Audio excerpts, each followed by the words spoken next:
Hi. So today we're going to talk about motivational interviewing.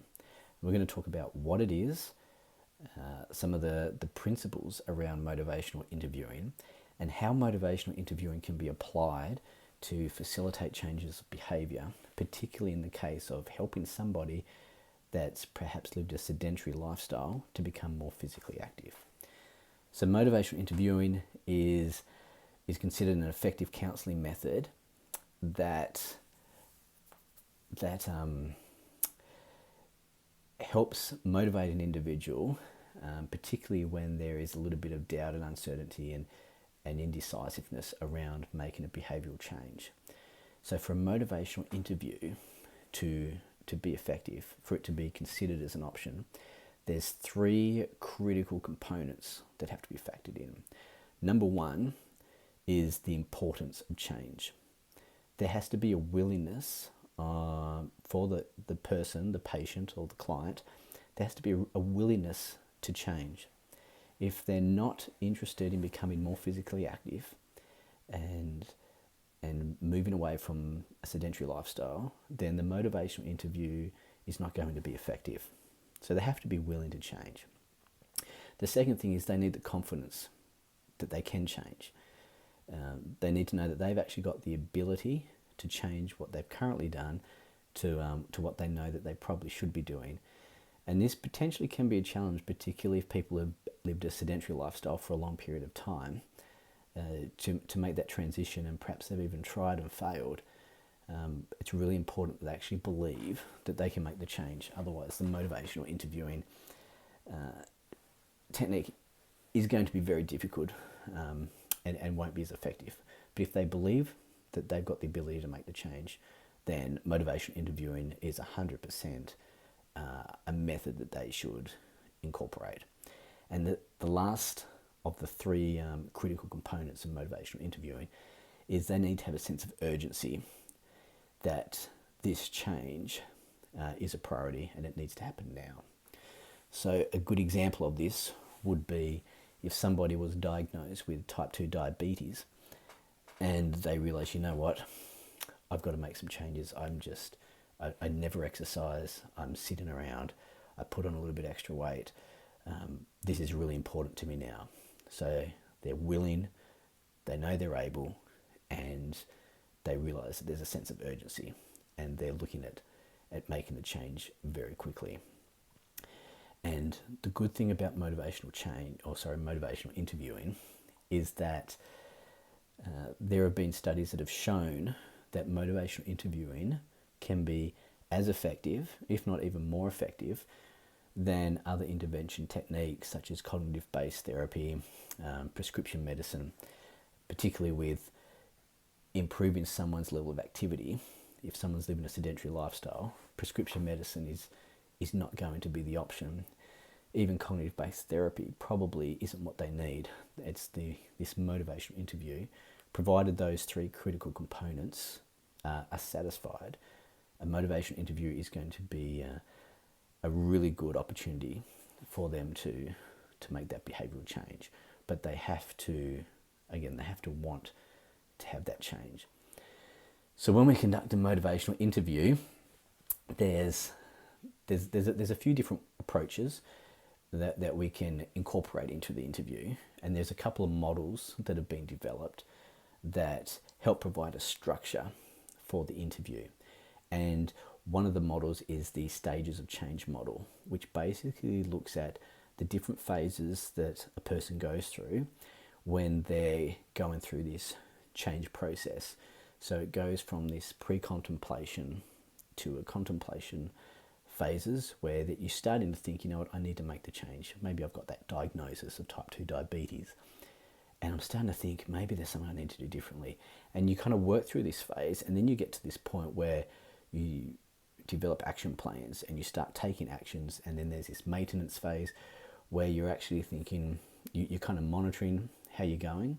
And then there's a final phase, which is the relapse phase, which is a really important phase to be aware of in this whole process, because with motivational interviewing, the relapse is what they term as it's to be normalized, particularly with someone that lives a sedentary lifestyle.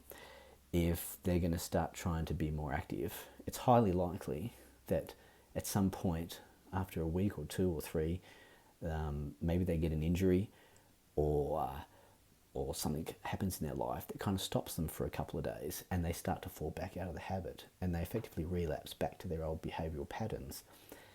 That's okay in motivational interviewing, because the relapse becomes an opportunity to learn from, and to say, okay, what happened? Why did it happen? And what are some things that we might be able to do to help the next time we find ourselves in that kind of situation?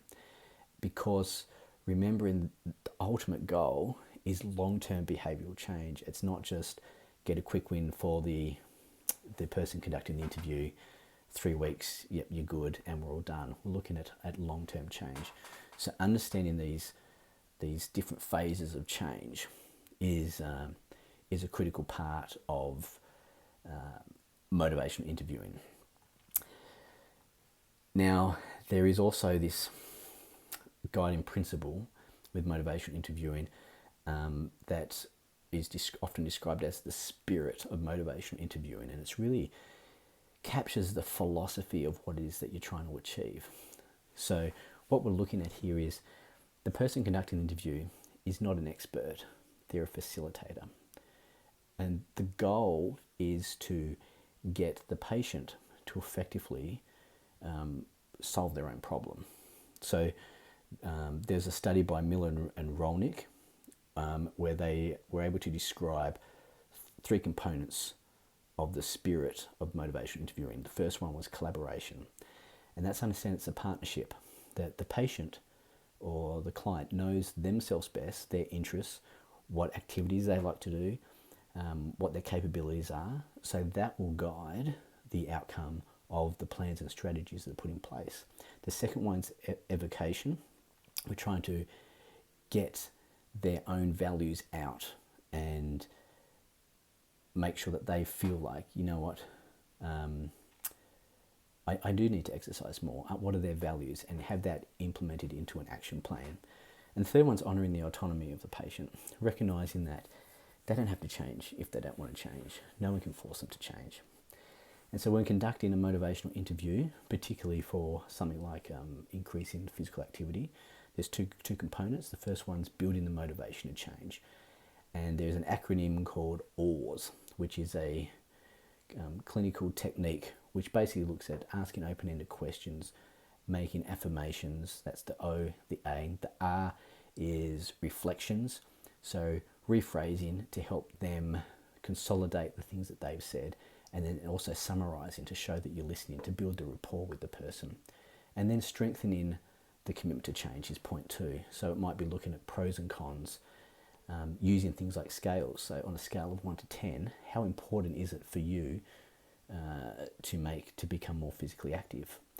And using these things can just help guide the person to realise, you know what, I actually do need to make the change. Now there are 4 guiding principles for motivational interviewing, known as the rule. And so the first one is, the R is resisting the right in reflex. So we might say, I know what you need to do. You need to exercise 3 times a week, get your heart rate up, be physically active. But that's not the purpose of motivational interviewing. It's getting them to kind of develop their own strategies and plans of what they want to do. So not just jumping in and giving them the answer when we think we know it. The second thing is understanding their motives. People have all sorts of different motives, and understanding the motives will help lead to behavioural change. We listen with empathy and we empower the patient. We say, by letting them come up with their own strategies and plans. Sometimes they might resist. There is also this principle called roll with resistance. We're not there to fight with the patient. If they don't want to change, we can't make them change. Maybe we need to go back a few phases and go back and rebuild again. But these motivational interviewing techniques and principles can certainly help a person become more physically active and live a less sedentary lifestyle. Thank you.